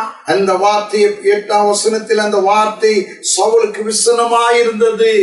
और 18:8 में हम पढ़ते हैं कि शाऊल को अति क्रोधित हो गया, ஒரு கோபத்தை உருவாக்கினது, उसे अति क्रोधित हो गया था, அது उसके அவனுக்கு वजह ஒரு से எரிச்சலை உண்டாக்கினது, उस बातों से उसे बहुत बुरा लगा, जलन हो गया, उसके अंदर एक जलन पैदा हो गया। இன்னைக்கு அநேக வாழ்க்கையில அப்படி பார்க்கலாம். आज अनेक लोगों के जीवन में हम ऐसे देख सकते हैं। சிலருடைய வாழ்க்கை கவனிங்கள், மற்றவர்கள் தன்னை விட நல்லா இருந்துட்டாங்கன்னா அவங்க மேல பொறாமைப்படுவாங்க. और कई लोगों के जीवन देखिए, अगर दूसरे लोग अपने से अच्छे रहेंगे तो वो जलन होता है। தன்னை விட நல்ல Dress ஒருத்தங்க உடுத்திட்டு ரோட்ல போறாங்கன்னா அதை பார்த்த உடனே சிலருக்கு பொறாமை ஏற்படும். और दूसरे अपने से भी ज्यादा वो अच्छा वस्त्र पहना है तो उन्हें जलन हो जाता है। பிள்ளைகளை விட மற்றவருடைய பிள்ளைகள் நல்லா படிக்கிறாங்கன்னா சிலருக்கு அவ்விதமா எரிச்சல் வரும். और अपने बच्चों से भी दूसरों के बच्चे अगर अच्छे पढ़ते हैं तो उन्हें जलन हो जाता है। இதெல்லாம் தேவை என்று எதிர்பார்க்கிறான். ஆகையால் அப்படிப்பட்டவருடைய இருதயங்களில போய் சொல்லாமலே குடிக்கொண்டுவான். शैतान ये सभी चाहता है, इसीलिए वो बिना बोले हुए वो उनके मन में जाकर बैठ जाता है। பொல்லாத ஆவி சவுலை கலங்க பண்ணினார்.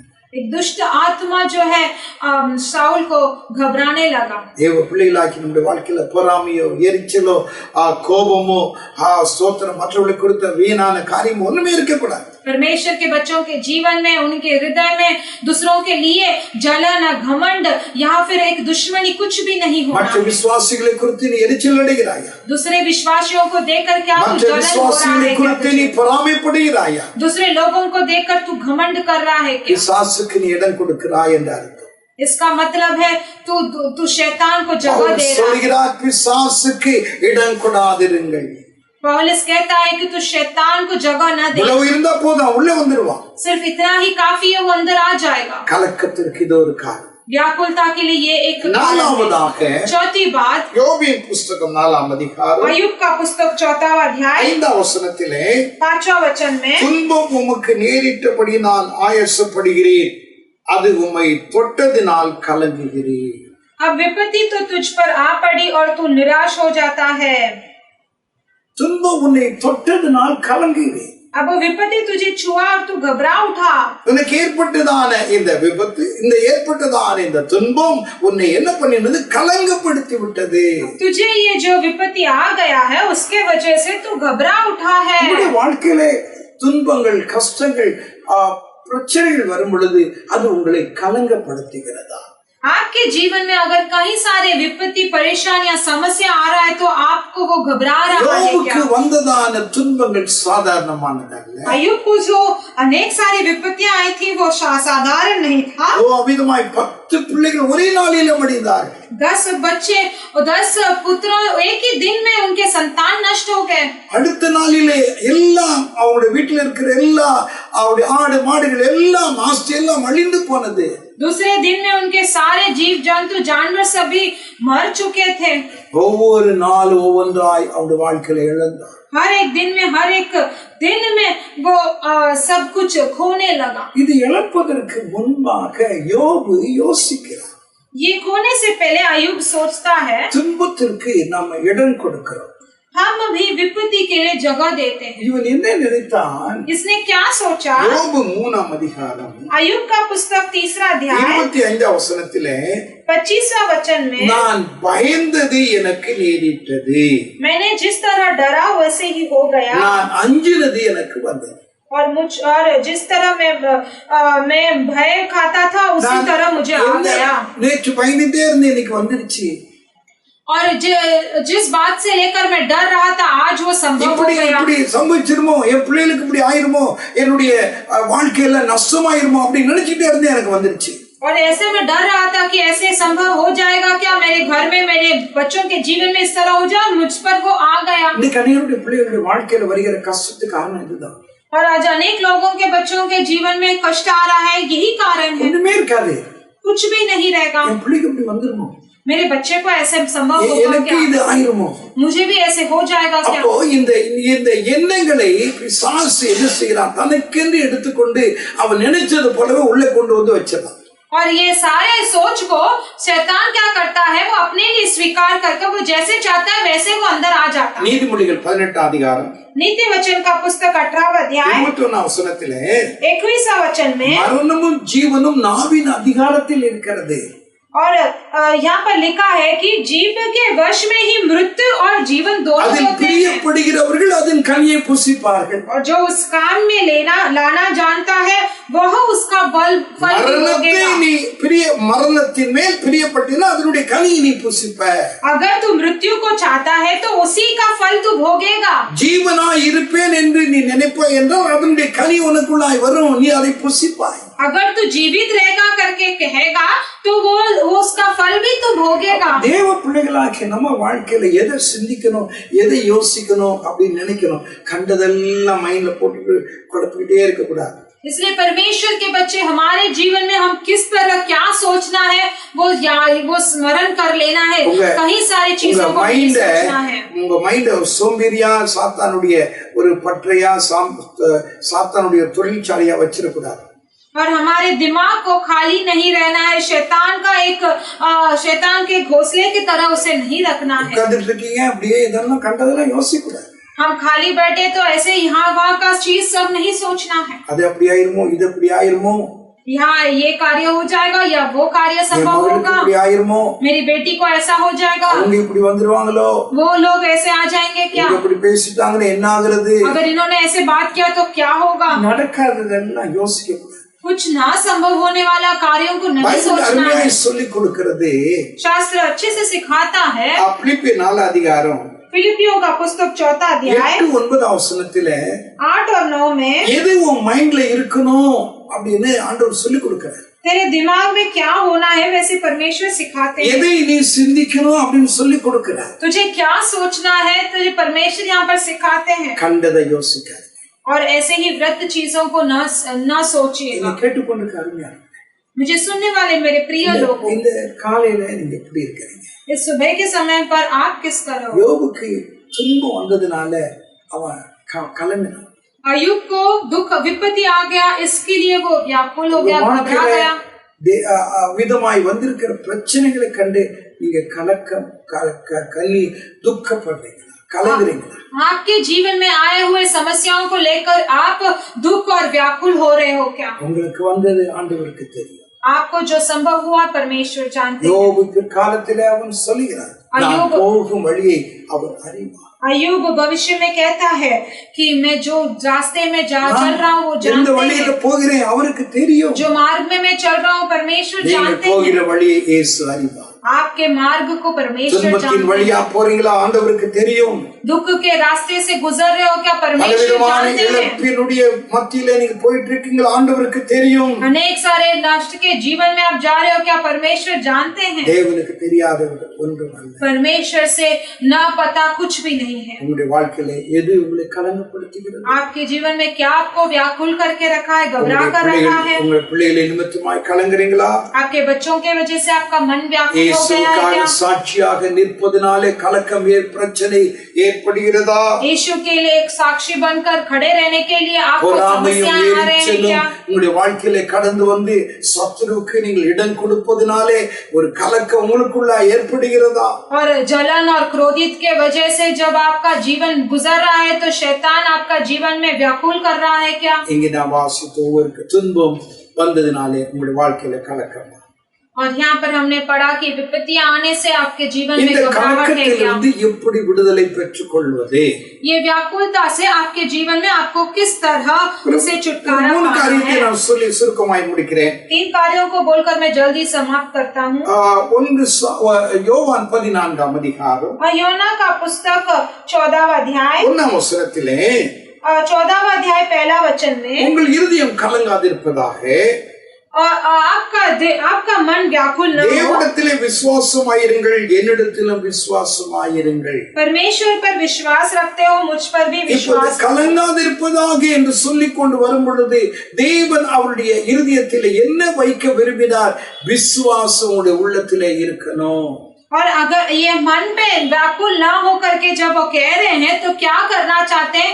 आपके मन में परमेश्वर विश्वास रखना நீ चाहते हैं। சமாதானத்தோடு கூட காணப்படணும், உன்னுடைய கலக்கம் மாறணும்னா தேவனிடத்திலே நீ விசுவாசம் வைக்கணும். அந்த விசுவாசத்தை இழந்துடக்கூடாது. तो समाधान से दिखाई देना है।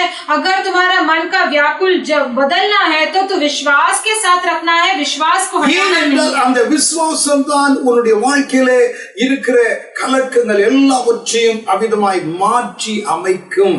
क्योंकि वही विश्वास जो है आपके जीवन के सारे व्याकुलता और दुख को बदल देगा। விசுவாசத்திற்கு अनेक பதங்களை अनेक பெயர்களை வேதாகமும் பரிசுத்த வேதாகம் நமக்கு சொல்லிக் கொடுக்கிறது. विश्वास के लिए अनेक नाम पवित्र शास्त्र दे रहा है। ஒரு காரியம் எபிரேயர் 6ஆம் அதிகாரம் 19ஆம் வசனத்திலே விசுவாசம் என்கிற ஆத்தும நங்கூரம் என்று அப்போஸ்தலனாகிய பவுல் எழுதுகிறார். और इब्रानियों के पुस्तक 6:10 में हम प्रेरित पौलुस ऐसा कहते हैं कि विश्वास का एक फल करके यहाँ पर लिखा गया है।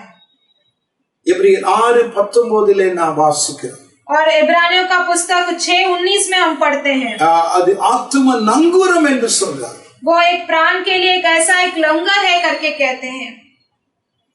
ஒரு கப்பல் போயிட்டு இருக்குது, एक जहाज चल जा रहा है புயலும் காற்றும் தொடர்ந்து அடித்துக் கொண்டிருக்கிறது. और बहुत तूफान हवा वैसे चल रहा है, மழை பயங்கரமாய் பெய்து கொண்டிருக்கிறது. वर्षा बारिश हो रहा है, தொடர்ந்து அவிதமாய் பிரயாணம் செய்ய முடியவில்லை. आगे भी वैसे यात्रा नहीं कर पा रहे हैं। ஆகையால் அந்த கேப்டன் அந்த மாலுமி எங்கே கப்பலை நிறுத்தலாம் என்று யோசித்துக் கொண்டே அவன் வரும் பொழுது நல்ல ஆழமான பகுதி இருந்தால் இந்த நங்கூரத்தை அவிதமாய் அதில் கீழே அந்த கடலிலே சமுத்திரத்திலே போடுவார். और जब कप्तान सोचता है कि कहाँ पर इस जहाज को रुकाना है तो बहुत गहराई का समय रहेगा, तो वहां पर जाकर ये लंगर को वहां पर स्थिर कर देते हैं। அவருடைய வேலைக்காரர்கள் அந்த நங்கூரத்தை போடுவார்கள். और उनके कर्मचारी जो है वहां पर उस लंगर को डाल देते हैं। அந்த நங்கூரத்தை அவர்கள் போடும் பொழுது जब वो लंगर को अंदर डालते हैं, எத்தனை காற்றும் புயலும் அடித்தாலும் கப்பல் அவிதமாய் அசையாமல் அப்படியே அந்த இடத்திலே அப்படியே நிலையாய் நிற்கும். तो चाहे कितना हवा तूफान आए तो और बारिश आए तो वो जहाज हिलता नहीं है, उसी तरह स्थिर और दृढ़ रहता है। உங்களுடைய வாழ்க்கை அசையாமல் கலங்காமல் உறுதியாய் நிற்க வேண்டும் என்றால் விசுவாசம் என்கிற ஆத்தும நங்கூரத்தை உங்களுடைய வாழ்க்கையிலே அவிதமா பிரச்சனை வரும்போது நீங்க போடணும். आपका जीवन भी ऐसे स्थिर और दृढ़ रहना है तो विश्वास का एक ऐसा एक लंगर को आपके जीवन में आप डालना है। விசுவாசத்தை நீங்கள் இழந்து விடக்கூடாது. इस विश्वास को आप खोना नहीं है। உங்களுடைய தேவன் நீங்கள் யாரை விசுவாசிகள் என்பதை நீங்கள் அறிந்து அவர் மேல் முழுமையான விசுவாசத்தை வைக்க வேண்டும். आपके परमेश्वर कौन है करके आप विश्वास करके आप उन पर पूरा विश्वास रखना है। விசுவாசத்தை அவிதமாக நீங்கள் அறிக்கை செய்ய வேண்டும். आपके विश्वास को पूरी तरह से उन्हें बताना है। இஸ்ரவேல் ஜனங்கள் எகிப்து தேசத்திலிருந்து மகிழ்ச்சியோடும் சந்தோஷத்தோடும் அமிதமாய் வெளியேறி வந்தார்கள். इजराइल लोग मिस्र देश से बहुत खुशी और मगन के साथ बाहर निकले, அவருடைய சந்தோஷம் கொஞ்ச நேரத்திலே அமிதமாய் காணாமல் போனது. लेकिन उनकी खुशियां थोड़े ही समय पर वो भूल गया। முன்பாக சமுத்திரம் இருக்கிறது, பின்பாக பார்வோன் அமிதமாய் 600 ரதங்களோடும் தன் சேனைகளோடும் அவர்களை துரத்தி கொண்டு வருகிறார். क्योंकि आगे समुद्र है, लेकिन पीछे से फेरो उनके सैनिकों के साथ उन्हें पीछे दौड़ा रहा है। அப்பொழுது ஜனங்கள் எல்லாரும் நாங்கள் சாக போறோம். तब सारे लोग बोलने लगे कि हम मरने वाले हैं, எங்கே போய் தப்பிப்பது, कहाँ भागना है, कहाँ जाके छिपना है। செங்கடல் இருக்கிறது, பின்பாக பார்த்தால் அமிதமாய் ஸ்தோத்திரம் பார்வோனுடைய சேனை, சுற்றிலும் மலைகள், எங்கே போய் நாங்கள் எங்களுடைய பிள்ளை குட்டிகளை கூட்டிட்டு போய் ஓடுவது? आगे देखेंगे तो समुद्र है और पीछे फेरो और उनके सैनिक हमारे पीछे आ रहे हैं, हम कहाँ जाएं? கலக்கம் அவர்களுக்கு ஏற்பட்டது. एक बड़ा घबराहट, व्याकुलता उनको दिल में छा गया। தேவனுடைய மனுஷனாயிருக்கிற மோசே ஒரு அருமையான காரியத்தை சொன்னார். तब परमेश्वर का मनुष्य मूसा एक अच्छा सा एक कार्य बताता है। யாத்திராகமம் 14ஆம் அதிகாரம் 14ஆம் வசனத்திலே उत्पत्ति का पुस्तक 14:16 में हम पढ़ते हैं। விசுவாச வார்த்தையை அவன் சொல்லிக் கொடுக்கிறான். एक विश्वासित एक वाक्य को बताता है, உங்களுக்காக இப்பொழுது யுத்தம் செய்வார், நீங்கள் சும்மா இருப்பீர்கள். यहोवा तुम्हारे लिए अब युद्ध करेंगे और आप கர்த்தர் உங்களுக்காக இப்பொழுது யுத்தம் பண்ணுவார். परमेश्वर यहोवा आपके लिए अभी युद्ध 30 करेंगे। லட்சம் ஜனங்களை பார்த்து அமிதமாய் ஸ்தோத்திரம் உயர்ந்து நின்று கொண்டு அவன் சொன்னார், கர்த்தர் இப்பொழுது உங்களுக்காக யுத்தம் பண்ணுவார். परमेश्वर यहोवा इस 30 लाख को लोगों को देखकर परमेश्वर के दास ने अभी कहा कि अब परमेश्वर यहोवा आपके लिए சும்மா இருப்பீர்கள், आप चुप रहेंगे। அதே போல் ஆண்டவராகிய கர்த்தர் இஸ்ரவேல் மக்களுக்காக இறங்கினார். उसी तरह परमेश्वर यहोवा उन इस्राएलियों के लिए उतरे। பார்வோன் இஸ்ரவேல் ஜனங்களை சோர்ந்த சமுத்திரத்திலே பிளக்க பண்ணி கரையேற்றினார். பார்வோனையும் அவருடைய சேனைகளையும் தேவன் சமுத்திரத்திலே கவிழ்த்து போட்டார். और इस्राएलियों को उस लाल समुद्र के बीच में उन लोगों को लेकर गए और उन पैरों और उनके सैनिकों को लाल समुद्र में उन्हें डुबा दिया। அவர்களை அதிலிருந்து வெளியேற்றினது எப்படி? தேவ மனுஷனாயிருக்கிற மோசேயுடைய விசுவாச வார்த்தை. और उन लोगों को उस समुद्र के बीच से कैसे चलाया? परमेश्वर का दास मूसा के शब्द के वजह से। ஆவியானவர் கனப்படுத்துவார். विश्वास के वचनों को परमेश्वर जो है उसे आधार दे। शरीरத்தில் வியாதி இருக்கிறது, வேதனை இருக்கிறது என்று வைத்துக் கொள்ளுங்கள். अगर आपके शरीर में बीमारी है, बहुत दर्द हो रहा है, வேதனையோடு கூட காணப்படுறீங்க, बहुत दर्द के साथ அந்த இடத்துல கரங்களை வைத்து நீங்கள் ஜெபிக்கணும். ஆண்டவரே, இனி நான் அதை பார்க்க மாட்டேன். और उस जगह पे अपने हाथ रखकर प्रार्थना करना है, अब वो दर्द मुझे नहीं देखना है। இப்பொழுதே ஆவியானவர் இப்பொழுதே அவர் தொடுகிறார். अभी आत्मा जी आपको छुएंगे। என் சரீரத்தில் இருக்கிற பலவீனங்களை இந்த நிமிஷமே அவர் மாற்றுகிறார். और अभी इसी क्षण में परमेश्वर मेरे हाथ को, मेरे दर्द को दूर कर रहे हैं। ஆண்டவர் உங்களுடைய விசுவாச அறிக்கையை கனப்படுத்துவார். परमेश्वर तुरंत आपके विश्वास के इस वचन को परमेश्वर आधार करेंगे। इतनी காரியங்களை பேசலாம், நேரமாய் கொண்டிருக்கிறது. ऐसे कितने कार्यों को बात कर सकते हैं, लेकिन समय हो रहा है। எனக்கு அருமையானவர்களே, मेरे प्रिय लोगों, நீங்கள் எப்படி இருக்கிறீங்க? आप किस तरह हो? உங்களுடைய கலக்கத்திலிருந்து விடுதலை ஆவதற்கு முதல் படி ஆத்ம நங்கூரமாக்கிய விசுவாசத்தை அமிதமாய் ஸ்தோத்திர கலக்கத்தின் மத்தியிலே நீங்கள் பற்றிக்கொள்ள வேண்டும். और परमेश्वर के बच्चे, आपके जीवन में व्याकुलता को दूर करने के लिए आपको पहला सीढ़ी जो है, प्राण के लिए जो लंगूर आप डाल रहे हैं, विश्वास का लंगूर, उससे आपका जीवन स्थिर और दृढ़ दिखाई देगा। दूसरी बात, பிலிப்பியருக்கு நிருபம் 4ஆம் அதிகாரம் फिलिपियों का पुस्तक 4वां अध्याय 6-7 வசனத்திலே 4वां अध्याय 6 और 7 वचन நீங்கள் है, ஒன்றுக்கும் கவலைப்படாமல் आप किसी के लिए भी चिंता न करें, எல்லாவற்றை குறித்து உங்களுடைய விண்ணப்பங்களை ஸ்தோத்திரத்தோடு தேவனுக்கு தெரியப்படுத்துங்கள். सभी के लिए अपना निवेदन और प्रार्थना, स्तुति और धन्यवाद के साथ परमेश्वर के बाइबल सामने என்ன उपस्थित சொல்கிறது? करें। शास्त्र क्या कहता है? கலங்காமல் किसी बात की चिंता न करे, வியாக்குலப்படாமல் பயப்படாமல் व्याकुल न होना और உங்களுடைய डरना பிரச்சனைகளை घबराना தேவனுக்கு नहीं। நீங்க சொல்லுங்க, आपके समस्या को परमेश्वर से आप कहिएगा, ஜெபத்திலே அதை பயன்படுத்துங்கள். प्रार्थना में निवेदन में आप उसे நீங்களே उपयोग करिएगा। உங்க மேல போட்டுட்டு அவிதமாய் தாங்க முடியாம சுமக்க முடியாம இருக்காதீங்க. और आप वो बोझ को आपके ऊपर डालकर उसे उठाने के लिए आप बहुत चाहे कोई भी समस्या, சின்னதோ பெரியதோ எதுவா இருந்தா, छोटा हो या बड़ा हो, कोई भी समस्या ஆண்டவருடைய சமூகத்தில் அப்படி வைங்க. परमेश्वर के सम्मुख में उसे उपस्थित करिए, அதை வைத்து விட்டு அப்படியே மறந்துருங்க. और उसे रखकर वैसे ही भूल जाइए। கர்த்தர் எனக்காக அற்புதங்களை செய்வார் என்று விசுவாசியுங்கள். परमेश्वर मेरे लिए अद्भुत कार्य करेंगे करके विश्वास कीजिए। ஒரு ஈஸ்டர் தினம் एक ईस्टर का समय था, அமெரிக்காவில இருந்து சென்னையில இருக்கிற ஒரு ஊழியக்காரருக்கு ஒரு போன் வந்தது. अमेरिका से चेन्नई में एक परमेश्वर के दास को एक फोन आया। அது அந்த தமிழ் சகோதரி, அமெரிக்காவில இருந்த அந்த தமிழ் சகோதரி ஸ்தோத்திரம் ஒரு நடுக்கத்தோடு கவலையோடு அந்த பாஸ்டருக்கு போன் பண்ணாங்க. ஐயா, என் வாலிப மகள் 3 நாள் ஆச்சு காணாம போய், எங்க போனாலும் தெரியல. और उस अमेरिका से उस स्त्री ने परमेश्वर के दास को फोन करके बोला, मेरी बेटी गायब हो गई है, 3 दिन हो गया, कहाँ गई पता नहीं। அவள் விபத்திலே சிக்கிக்கொண்டாளா அல்லது செத்துட்டாளா, இல்லைன்னா தீய மனுஷர்கள் அவளை அபகரிச்சுட்டு போயிட்டாங்களா தெரியல. क्या एक घटना में वो फंस गई है क्या, या फिर ऐसा हो दुर्घटना में कोई फंस गया, या फिर कोई लोग उसे हड़प लिए, क्या नहीं पता। 3 நாள் ஆச்சு, क्योंकि 3 दिन हो गया था। மிக கவலையான ஒரு காரியம், बहुत दुख भरा एक कार्य है। அப்ப பாஸ்டர் கிட்ட சொன்ன உடனே, அம்மா உங்களுக்காக நான் ஜெபிக்கிறேன். तब उस पासवान से कहते ही उन्होंने कहा कि हम आपके लिए प्रार्थना करते हैं, फिक्र ना करे, கர்த்தர் அற்புதம் செய்வார், चिंता न करे, परमेश्वर अद्भुत कार्य करेंगे। அவரும் அதே போல அவிதமாய் பொறுப்படுத்தி அந்த பெண் வாலிப பெண் கிடைக்க வேண்டும் என்பதற்காக அவர் ஜெபம் பண்ணினார். और उन्होंने भी इसी तरह हमें रोज प्रार्थना करने लगे बहुत बोझ के साथ। அந்த ஜெபித்து சில மணி நேரத்துக்கு பிற்பாடு அந்த சகோதரிடத்திலிருந்து போன் வந்தது, ஐயா என் மக சேஃபா வீடு வந்து சேர்ந்துட்டான். और वो प्रार्थना करने से थोड़े समय के बाद उस माँ से फोन आया कि अय्या कि मेरी बेटी फिर दोबारा मेरे घर आ गई है। ஆச்சரியம்! ஜெபித்து சில மணி நேரங்களுக்குள்ளாக ஆண்டவர் கிரியை செய்தார்.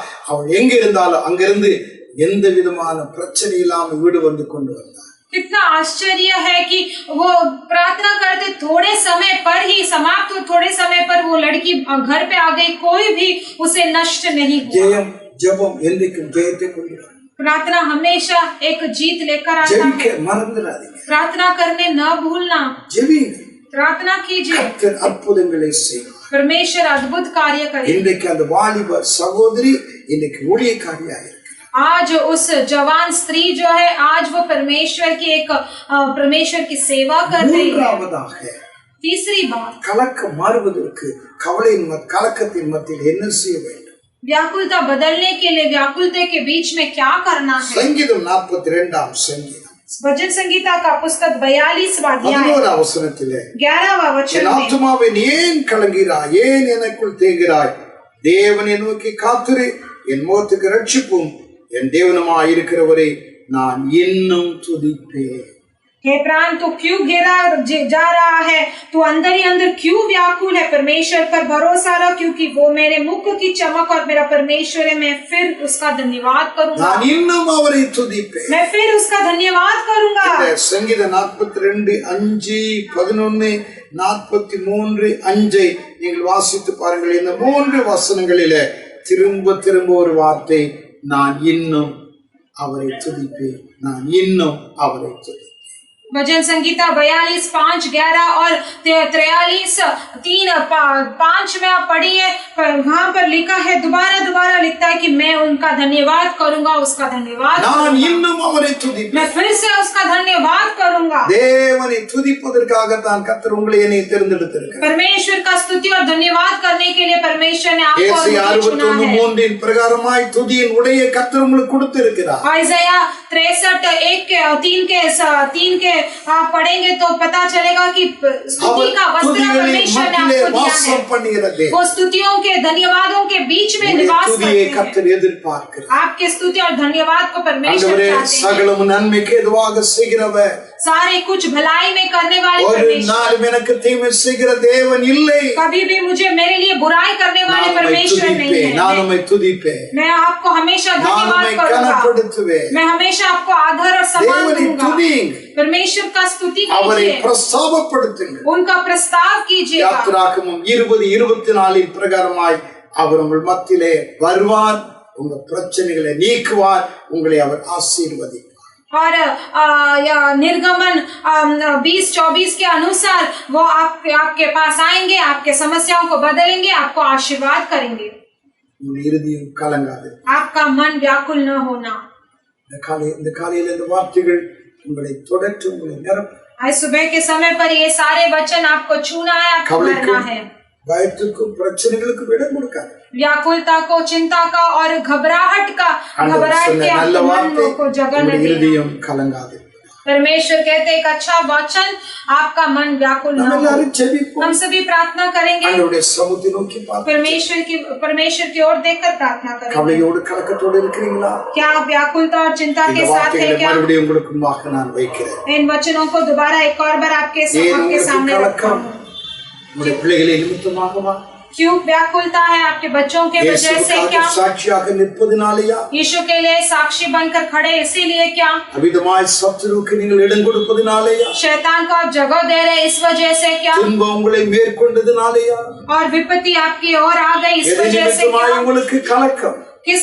किसके लिए आपके मन व्याकुल हो रहा है? चाहे कुछ भी हो, परमेश्वर के बच्चे आप परमेश्वर पर विश्वास, परमेश्वर के वचनों को विश्वास के वचनों को बोलकर उसे प्रदान कीजिएगा। परमेश्वर आपके परेशानियों को परमेश्वर से बोलकर आप प्रार्थना कीजिए। परमेश्वर का स्तुति और धन्यवाद कीजिए। और आने पर जाने पर हमेशा आपके मुंह में परमेश्वर का स्तुति और गीत होना चाहिए। आपके व्याकुलता को, चिंता को बदल देंगे। हम सभी प्रार्थना करेंगे। हमारे स्वर्गीय अच्छे पिता, इस अच्छे समय के लिए धन्यवाद देते हैं।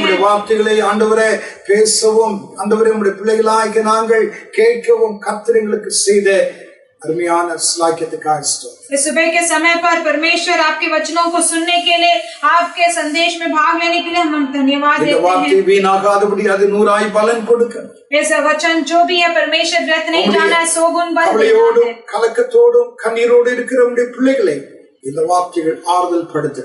और जो भी व्याकुल, चिंता और घबराहट से आपके बच्चे हैं, उन सभी को ये संदेश उन्हें तसल्ली देना है।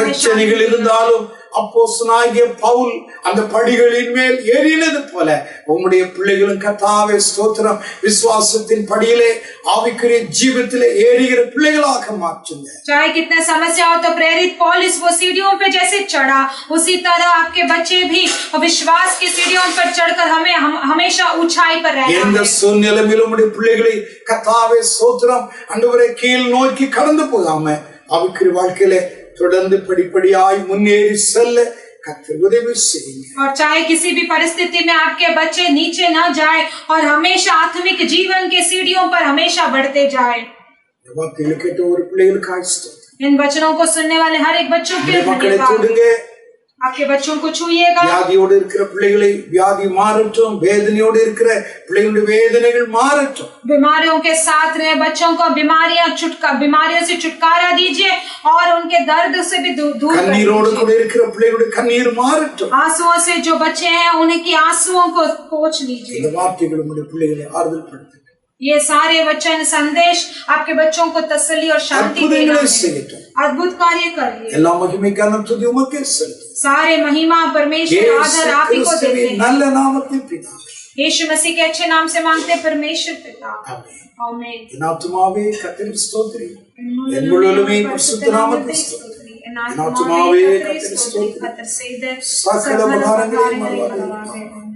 நம்முடைய கர்த்தராய் இருக்கிற இயேசு கிறிஸ்துவின் கிருபை, பிதாவாகிய தேவனுடைய அன்பு, பரிசுத்த ஆவியானவருடைய ஐக்கியம் இந்த வார்த்தையில கேட்ட ஒவ்வொரு கர்த்தருடைய பிள்ளைகளோடும் கர்த்தருடைய வருகை மற்றும் இருப்பதாக. ஆமென். எல்லாருக்கும் இயேசுவின் நாமத்தில் வாழ்த்துக்கள். ஞாயிற்றுக்கிழமை காலையில் 8 மணிக்கு செய்தி வரும். அது பாருங்க. உங்களுடைய நண்பர்களுக்கும் மற்றவர்களுக்கு தயவு செய்து அறிமுகப்படுத்துங்க. आप सभी को यीशु मसीह के नाम से हम बधाई देते हैं और रविवार के समय पर 8 बजे सुबह आराधना रहेगा। आप ये वीडियो को आपके रिश्तेदारों को, आपके दोस्तों से बांटिएगा। सब्सक्राइब बनादवர்கள் जिन्होंने सब्सक्राइब नहीं किया सब्सक्राइब कीजिए और शेयर भी ஒவ்வொருவரையும் ஆசீர்வதிப்பாராக. परमेश्वर आप सभी को आशीर्वाद करेंगे। आमेन। आमेन।